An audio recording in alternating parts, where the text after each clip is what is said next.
Clone de la Nation, premier tome, Marie numéro 3, de Mayuen Alix, lu par elle-même. Chapitre 1. Je soupèse le petit sac de son dans ma main. L'objectif se trouve à 5 mètres à vue de nez. Pas de vent. Si j'applique la deuxième loi de Newton, les forces qui s'exerceront sur la balle sont celles de mon bras au moment où je la jetterai, et la gravité terrestre. Je crois que je peux éliminer la friction de l'air. C'est donc une chute libre avec vitesse initiale, et si j'envoie mon projectile avec un angle de 30 degrés, vise toujours les boîtes de conserve qui sont aux extrémités, sur la ligne du bas, me conseille papa. Ce sont les plus durs à dégommer. Je hoche la tête et lance.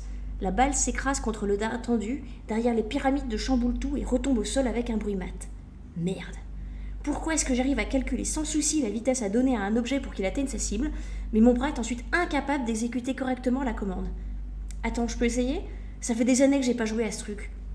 Mon père prend la dernière balle qui traîne sur le tréteau en face de moi et, d'un mouvement rapide et fluide, l'envoie en plein dans la pile de boîtes de conserve intactes que j'essaie désespérément de toucher depuis le début de la partie.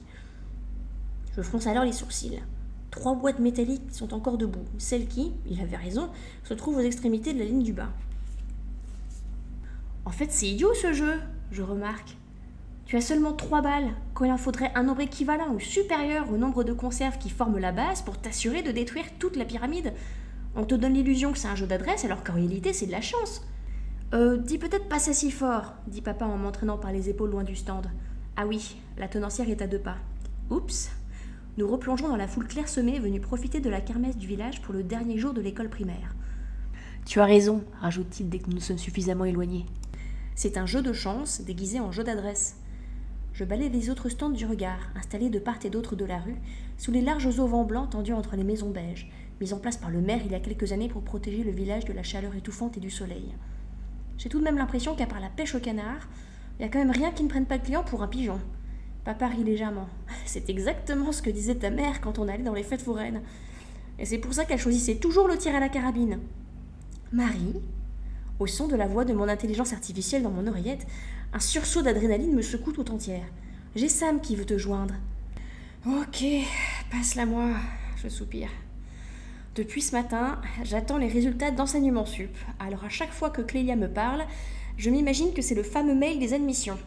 Si ça continue, je vais finir par faire une crise cardiaque avant la fin de la journée. Yo ma grosse, vous êtes où? Devant la pêche au canard. Super, je vous rejoins. Elle raccroche aussitôt.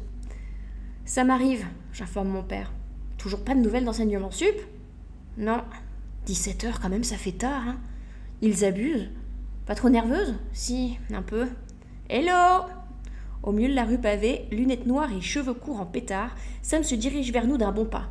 Dans son vieux jean coupé en mini-short, avec son t-shirt blanc customisé à grand renfort d'épingles à nourrice sur lequel elle a écrit No Future, au feutre indélébile, on dirait une punk des années 1980. C'est sa tenue numéro 3. Sam n'a pas beaucoup de vêtements, ni même d'affaires. Elle a débarqué un jour avec sa mère et son petit frère à Marseille, avec un simple sac contenant son doudou et le luth de son père, après avoir fui les émeutes d'Alger, en 2040. « Ça va mon chat ?» me demande-t-elle en faisant un check du coude. « Et vous, monsieur Guibert ?»« La vache, mais quelle chaleur! Je sais pas comment vous avez réussi à tenir 1 heure dehors en plein après-midi, hein. On cuit. »« Les traditions familiales ont la peau dure, » rit mon père. Ça m'acquiesce. Elle sait que chaque année, nous allons à la kermesse de l'école, quel que soit le temps. « J'imagine que toi non plus, t'as pas eu de nouvelles d'enseignement sup ?» reprend Sam. « Rien, nada, walou. J'en peux plus, j'ai l'impression que cette attente ne se terminera jamais. Ils jouent avec nos nerfs, là, non? Hein? Ils avaient dit le matin, on est en fin d'après-midi. » « Allez, les filles, ne vous inquiétez pas, » intervient papa. « Je suis sûre que vous allez toutes les deux recevoir les résultats bientôt et que vous l'aurez, votre université. En attendant, si on allait plutôt se prendre une glace. C'est très gentil à vous, monsieur Guibert. »« Ouais, bonne idée, » je gémis en essuyant mon front couvert de sueur. « J'ai bien besoin d'un coup de clim, là. » Nous nous mettons en route dans la rue transformée en four à chaleur tournante. J'exagère à peine.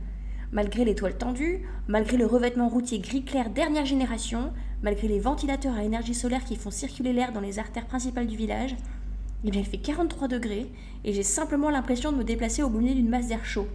J'aimerais dire que je m'y suis habituée, mais c'est faux. D'ailleurs, ce n'est pas pour rien si toutes les universités de ma liste sur enseignement sup se trouvent dans le nord de la France. Je rêve d'orage et de jours de pluie, et après ça, d'un double diplôme en Suède, en Islande ou au Canada. N'importe où, tant que c'est dans le froid polaire. Ou plutôt ce qu'il reste du froid polaire. Ça doit bien faire 5 ans que la calotte arctique fond entièrement en été. Les rumeurs de la fête s'éloignent alors que nous remontons la rue principale. Au milieu des maisons traditionnelles aux murs clairs et aux volets fermés, l'épicerie Localife fait figure de vaisseau spatial, avec ses larges vitrines, ses néons et ses multiples panneaux colorés indiquant les tarifs des envois de colis, des services de location de véhicules électriques et des impressions 3D. Dire qu'avant, c'était l'austère bâtiment de la Poste. Nous passons le pas de la porte et une délicieuse brise fraîche me souffle en plein visage. Alléluia, soupire Samira. Je lève les yeux vers la caméra de l'entrée afin d'être facilement identifiée par le système du magasin. Marie, une intelligence artificielle commerciale demande à entrer en contact avec toi afin de t'autoriser à faire des achats dans le magasin, m'informe Clélia. Ok, très bien. Bienvenue chez Localife, Marie Guibert. Je suis Géraldine, ton assistante shopping. Je diminue d'un geste le volume de mon oreillette. La voix est plus enjouée, plus aiguë, mais aussi beaucoup plus forte que celle de Clélia. Aujourd'hui, pour la kermesse de fin d'année, nous faisons une promotion sur les glaces au chocolat, 3 € seulement. N'hésite pas à en profiter. Aussi, jusqu'à la fin de la semaine, et afin de préparer l'été, l'impression 3D du petit mobilier de jardin est à moins 20%. Super, je murmure, déjà saoulée par les pubs. Faut vraiment qu'on code le module anti-spam, pour que Clélia bloque ce genre de truc, râle Sam aux côtés de moi. Nous avançons directement vers les glaces à travers les rayons, et comme à chaque fois que je viens ici, je ne peux m'empêcher d'être impressionnée par le nombre de produits qu'ils ont réussi à entasser en si peu d'espace. Pâtes, riz et autres denrées alimentaires s'alignent du sol au plafond, si haut que les boîtes placées hors d'atteinte ne peuvent être saisies que par des pinces automatiques qui se déplacent le long des étagères. Bizarrement, je trouve le rez-de-chaussée encore plus fascinant que l'étage du dessus, avec son imprimante 3D capable de vous créer des millions d'objets à partir de centaines de catalogues différents. Certes, c'est un vrai spectacle de voir une machine vous façonner une bibliothèque ou une lampe en direct, mais j'ai toujours préféré le balai des bras mécaniques commandé par une IA, tout ça pour vous donner vos Cheerios. Quel parfum vous voulez, les filles ? Demande papa en ouvrant le frigo. Marie, nouvelle mini-crise cardiaque. Corentin voudrait savoir si vous les rejoignez toujours à 18h au bar. Bon sang, mais ces admissions ne tomberont jamais ou quoi ? Dis-lui que oui, je soupire. Puis j'attrape une glace au citron. Normalement, je préfère le chocolat, mais comme j'ai horreur de ces pubs et promotions invasives qui s'appliquent, comme par hasard, sur vos produits favoris, nous prenons le chemin de la sortie. Marie Hibert, d'après mes estimations, tu n'as presque plus de Cheerios, m'annonce gaiement Géraldine quand je repasse devant les céréales. Merde, elle a raison. Je contemple une seconde la possibilité d'acheter un paquet avant de me rappeler que je devrais me le trimballer le reste de la soirée. Non merci, je réponds à Lia. Je rattrape papa et Samira devant la porte du magasin où ils se sont arrêtés. C'est moi qui paie pour nous 3, lance mon père en direction de la caméra. Et juste comme ça, la note est réglée. Pourtant, à peine sommes-nous ressortis que papa penche déjà la tête sur son bracelet smartphone pour vérifier que le reçu ne contient pas d'erreur. C'est vraiment un truc d'ancien, ça. Contrôler son ticket de caisse. C'était logique lorsque c'était des humains qui scannaient les produits, quand l'erreur était alors non seulement possible, mais probable, mais maintenant il aurait plus de chances de gagner au loto que de trouver une IA commerçante qui se trompe. Marie, je fais un tel bond que je manque de lâcher ma glace. J'ai un mail d'enseignement sup. Il dit quoi ? Tu es accepté à ton premier choix, Université Pierre et Marie Curie. Mon premier réflexe est de me mettre à sauter de joie dans la rue surchauffée. Toi aussi, me demande Samira, surexcitée, sourire ultra large. Oui, nous nous jetons dans les bras l'une de l'autre. Depuis la classe de seconde et les cours de Madame Ranceau, c'est notre rêve à tous les deux de partir étudier la physique ensemble à Paris. Alors lapin, c'est bon ? Tu l'as eu ? S'enquiert papa. Oui, Pierre et Marie Curie en septembre. Bravo lapin, je suis fière de toi. C'est son tour de me serrer contre lui, malgré l'atmosphère étouffante. Faut que j'appelle ma mère, s'exclame soudain Sam. Clélia, appelle maman. Oui, tiens, et tu devrais appeler Madame Ranceau, suggère papa. Elle serait tellement contente. Oui, à fond. Clélia, appelle Madame Ranceau et mets papa dans la boucle. L'adrénaline, la joie et la fierté me submergent encore quand je raccroche le téléphone 1 heure plus tard, sous le brumisateur de la mairie où nous nous sommes installés. J'ai dû faire presque tout mon répertoire pour annoncer la nouvelle avec papa, et pourtant je n'y crois toujours pas. Ça me semble trop beau, trop bien, trop génial pour être vrai. J'ai l'université que je désirais, je vais étudier la physique, être enfin à Paris, connaître les longues journées pluvieuses et pouvoir me pelotonner avec mes bouquins et mes exercices de maths pendant que dehors il fera un temps exécrable. Avec Sam dans la même promo que moi en plus, le rêve. J'y crois toujours pas, s'exclame Sam en sautillant sur place, parfait écho de mes propres pensées. Bon, vous fêtez ça prudemment avec vos copains ce soir, hein, d'accord ? S'inquiète papa. Oui. Vous ne buvez pas trop, vous ne faites pas de bêtises. C'est bon papa, on n'est pas débiles. Et vous faites attention à ne pas trop vous réjouir devant les copains qui n'ont pas eu leur premier choix comme vous, d'accord ? C'est bon papa, Sandra et Corentin ont tous les deux eu ce qu'ils voulaient, ils l'ont annoncé sur le looper de la classe. Ah oui, c'est vrai, vous leur transmettrez mes félicitations, hein. Mais bon, au cas où vous en croiseriez d'autres de votre classe... Marie, je vais te transférer quelques euros pour la soirée. Tu m'appelles s'il y a quoi que ce soit, ok ? Merci papa. Je plaque un baiser sur sa joue mal rasée avant qu'il ne reparte. Bon, amusez-vous bien toutes les deux, hein. Il nous laisse sous le brumisateur pour aller reprendre son vélo stationné dans la rue principale. Et prudente, lâche-t-il par-dessus son épaule. Oui, oui. La vache, je suis tellement soulagée, s'exclame Sam en se tournant vers moi dès qu'il s'est éloigné. Plus de lycée, plus d'enseignement sup, c'est les vacances. On va pouvoir créer plein de mobilier en 3D pour notre chambre d'étudiante. Et améliorer Clélia. Tu te rends compte? Des centaines d'heures pour lui coder tous les moldus dont on a envie.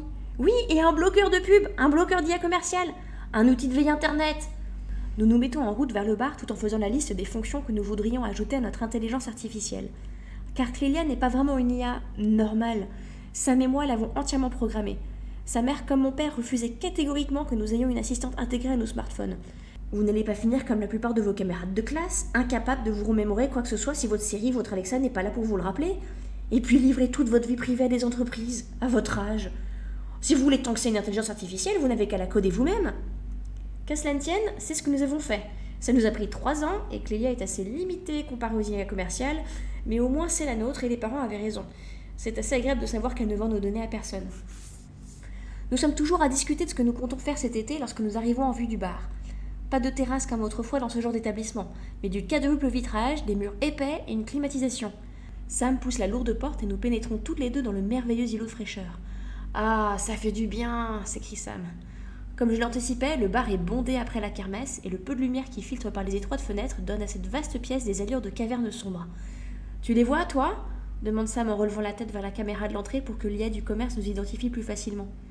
Je cherche Corentin et Sandra des yeux alors que nous fendons la foule.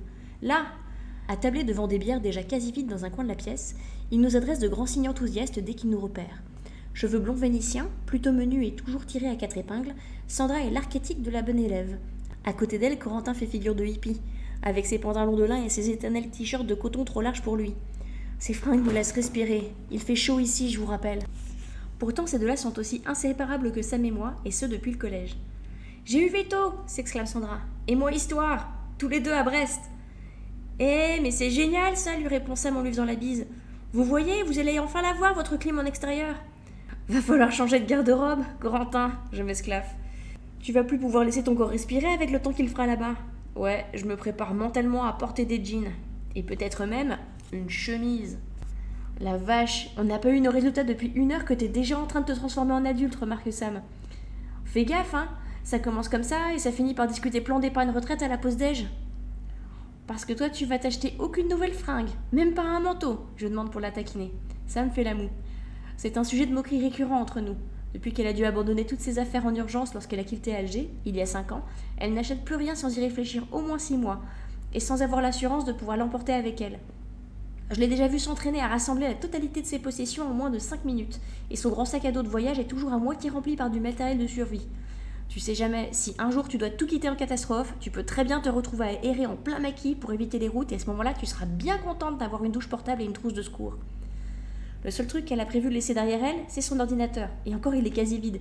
Toutes ses données, photos de famille, documents importants sont stockés sur un cloud en Suède. Ils sont stables, eux, et ils ont du froid.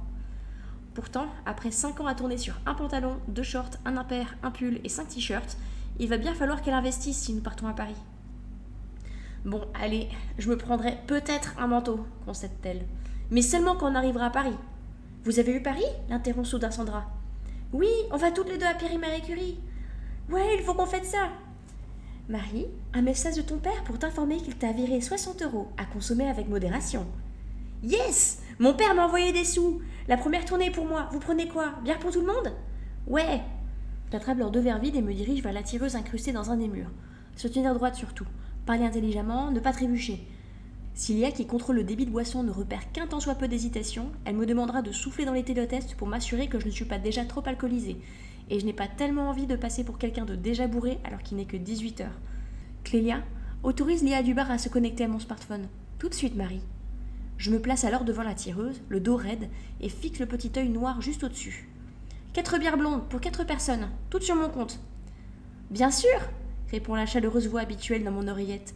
Les verres se trouvent sur votre gauche, vous serez facturé au volume. Merci. J'ai à peine terminé de remplir nos verres que mon smartphone vibre légèrement à mon poignet. Le reçu, 20,30 €. La vache, c'est encore augmenté. Je savais que la production de houblon souffrait du réchauffement climatique, mais bon sang, il va vite falloir imaginer une solution. Quand je retourne à notre table, la bande est déjà plongée dans une de ces discussions à bâton rompu qui ont fait toutes nos pauses du midi ces 3 dernières années de lycée. Et moi je vous dis qu'ils ne sont pas viables, martèle Sandra, sérieuse. C'est ce que disait Madame Affotter en cours de bio. Tu ne peux pas prendre de l'ADN qui a 150 ans, le réparer et espérer obtenir un être humain sans problème de santé. Attends, Madame Affotter, elle approche de la retraite, elle a jamais fait de recherche. Je ne vois pas sur quoi elle se base pour affirmer des trucs pareils, objecte Sam. Surtout que ça n'a aucun sens. Si on a réussi à cloner des mammouths à partir d'ADN 10 fois plus anciens et certainement beaucoup plus abîmés, je ne vois pas pourquoi ça ne marcherait pas pour les humains. Sans compter que pour qu'ils se soient enfuis au nez et à la barbe de toute l'armée britannique, ils doivent être sacrément viables, renchérit Corentin. Sandra se renfrogne. Ça veut rien dire, ils ont quoi 18 ans? Si ça se trouve, dans 2 ans, ils auront tous des problèmes. De quoi vous parlez? Je demande en distribuant des bières. T'as pas vu aux infos aujourd'hui? Il y a 3 clones historiques qui se sont enfuis d'une base militaire en Angleterre. Ah bon? Je comprends soudain mieux la discussion. Quand nous avons étudié la génétique et le clonage avec Madame Affotter, elle ne manquait pas une occasion de nous rappeler que la principale raison pour laquelle les quelques gouvernements qui avaient commandé des clones de personnages historiques ne les montraient jamais, c'était parce qu'ils n'étaient probablement pas beaux à voir. L'ADN jonché de débris, assénait-elle. Et alors, on sait qui c'est? On sait s'ils ont 3 yeux et 6 bras, comme disait Madame Affotter? Je plaisante. Non, on n'a pas vraiment d'infos sur eux. Il y a juste eu une dépêche AFP tout à l'heure, là. C'est qui, à votre avis? Demande Sam. Aucune idée, répond Corentin. Albert Einstein? Richard Feynman? Mais non, lui rétorque Sandra. Feynman n'est pas mort depuis suffisamment longtemps. Il faut attendre 70 ans pour que l'État récupère les droits ADN. Avant ça, ils appartiennent aux descendants. Albert Einstein, c'est possible en revanche. L'Angleterre n'a jamais ratifié le traité d'Ottawa, alors rien ne les oblige à ne cloner que leurs citoyens. Mais je doute qu'ils le fassent, hein, au risque de se fâcher avec les États-Unis. Comment tu sais tout ça, toi? S'étonne Sam. Bah, c'était mon exposé sur le clonage en seconde pour la classe de Madame Affotter, justement, vous vous souvenez pas? Je devais être malade ce jour-là, alors. Comme une semaine sur 2 en hiver, Marie, s'esclave Sam. C'est pas de ma faute si les gens me crachent leurs microbes dessus et que j'ai un système immunitaire faiblard. Ouais, et ben je suis d'accord avec Marie, intervient Sandra. Ce gros con de Richard qui nous a imposé sa grippe et ses rhumes sans porter de masque, là. On est d'accord qu'il faisait exprès de nous tousser dessus, non? Un vrai terroriste biologique, ce débile. J'ai vu sur la looper de la classe qu'il n'a eu que son 5e choix. Bien fait pour lui. Et nous voilà lancés à commenter qui a eu quoi, qui va où et qui est en liste d'attente. Nos verres descendent bien vite et Sam va nous chercher une autre tournée quand nous commençons à évoquer nos plans pour la rentrée. Mon père est déjà en train de regarder les appartements étudiants pour Sandra et moi, dit Corentin. J'ai dû recevoir 10 notifications de mails de sa part depuis qu'on est là. Vous allez les visiter virtuellement ou vous irez sur place? Corentin fait la moue. J'aimerais bien aller sur place, mais papa préfère qu'on fasse tout en ligne. C'est une ville assez chère, alors... Ouais, et de toute façon, ma mère n'a pas de vacances cet été, donc le problème est réglé, tranche Sandra. Je sens que ça va être pareil pour moi. J'avais encore ma grand-mère à Montreuil jusqu'à l'année dernière, mais maintenant j'ai plus de point de chute à Paris. Tu te trompes, Marie, m'interrompt Sam en revenant avec les bières. J'ai mon cousin dans le 12e, tu te rappelles? On pourrait prendre un fret ou un covoit et aller squatter chez lui. Ouais, ce serait trop bien. Yup, par contre, ce qu'il y a de moins bien, c'est que ce sont nos dernières bières, je pense. L'IA a évalué que nous n'avions qu'une, je cite, capacité modérée à tenir notre alcool contre tenue de notre âge. Et merde, je peste. Si vous voulez, on passe chez moi récupérer des bouteilles et on se pose quelque part, propose Sam. Sandra se frappe alors le front. Merde, j'ai complètement oublié de vous prévenir. Corentin et moi, on va dîner avec mes parents après. Tu leur as pas dit? L'interroge Corentin, l'air soudain un peu gêné. Non, Ah, mais c'est parce que j'ai changé de smartphone, je suis passée de Siri à Cassandra et j'ai pas encore migré mes données et elle m'a pas rappelé de vous dire. Merde les filles, je suis désolée. Je réprime un sourire au souvenir de mon père en train de s'emporter.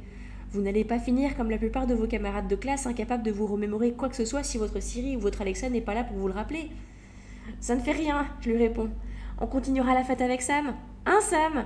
Aussi sûrement que Gertz offre du haut débit à 1 giga, s'exclame-t-elle. Une petite heure plus tard, la tête me tourne légèrement lorsque je sors du bar et le mur de chaleur que je me prends en pleine face n'arrange pas les choses. J'ai horreur que cette IA ait raison, je murmure à Sam. 2 verres et hop, pompette. Je me demande comment elle calcule ça. Bel algorithme prédictif, hein? Tiens, ça fait partie des fonctions qu'on pourrait rajouter à Clélia. Tu penses à ce que je pense? Quoi, tu vas aller coder? Maintenant? Pourquoi pas? Et puis on pourrait boire 1 ou 2 verres de Ricard en même temps, histoire d'être capable un jour de passer les épreuves de recrutement de méta. T'es au courant qu'ils embauchent plus personne en organisant des concours de hacking où tu bois des shots depuis genre plus de 40 ans? Ouais, mais si un jour on monte une boîte, moi aussi je veux recruter comme ça. T'es con. Je rigole. Bon, on y va. Je veux tellement installer cet outil de veille internet. Et voilà, c'est terminé pour ce premier chapitre.